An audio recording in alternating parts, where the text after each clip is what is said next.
Chapter 14. Now Joab, the son of Zeruiah, perceived that the king's heart was toward Absalom.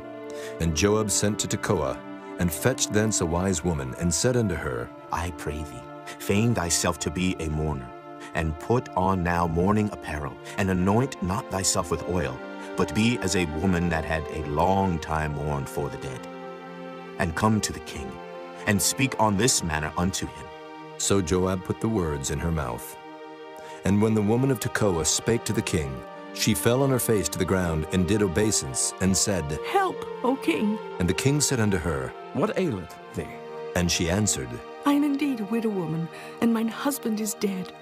And thy handmaid had 2 sons, and they too strove together in the field, and there was none to part them, but the one smote the other, and slew him. And behold, the whole family is risen against thine handmaid.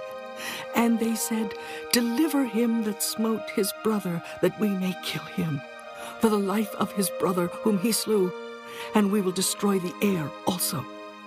And so they shall quench my coal which is left, and shall not leave to my husband neither name nor remainder upon the earth. And the king said unto the woman, Go to thine house, and I will give charge concerning thee.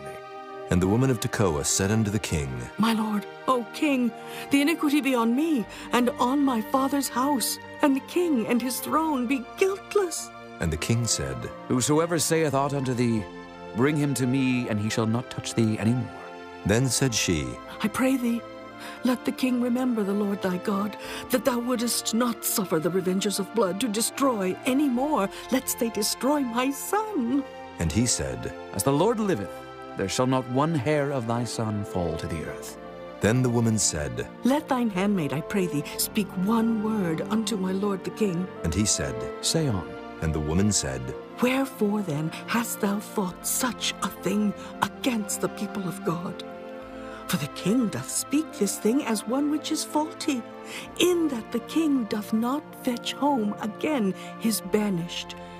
For we must needs die, and are as water split on the ground, which cannot be gathered up again.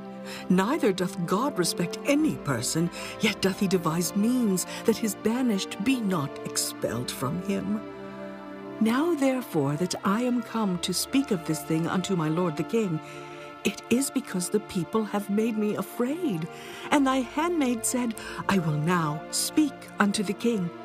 It may be that the king will perform the request of his handmaid.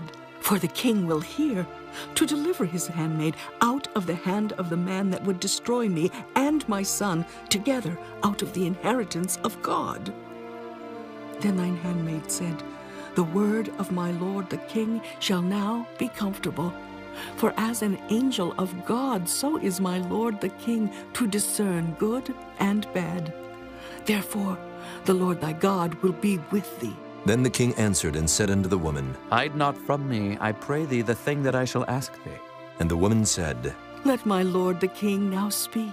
And the king said, Is not the hand of Joab with thee in all this? And the woman answered and said, As thy soul liveth, my lord the king, none can turn to the right hand or to the left from aught that my lord the king hath spoken.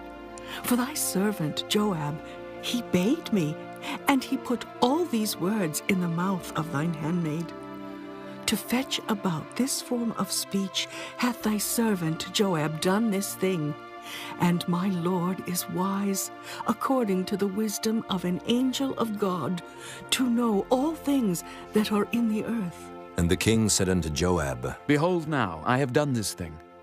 Go therefore, bring the young man Absalom again. And Joab fell to the ground on his face, and bowed himself, and thanked the king.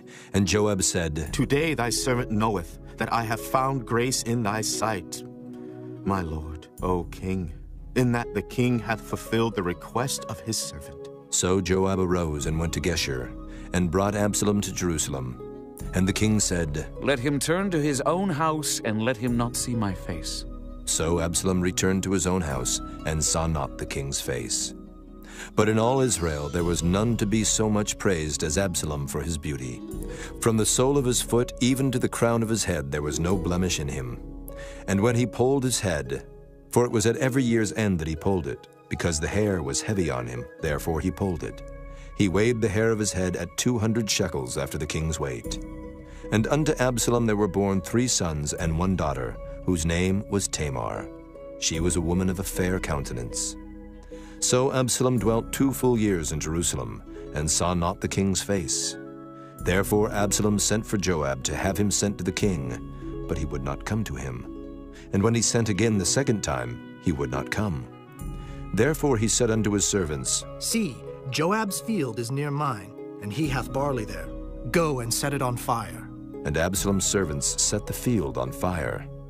Then Joab arose and came to Absalom unto his house, and said unto him, Wherefore have thy servants set my field on fire? And Absalom answered Joab, Behold, I sent unto thee, saying, Come hither, that I may send thee to the king, to say, Wherefore am I come from Geshur? It had been good for me to have been there still. Now therefore let me see the king's face, and if there be any iniquity in me, let him kill me. So Joab came to the king, and told him. And when he had called for Absalom, he came to the king, and bowed himself on his face to the ground before the king. And the king kissed Absalom.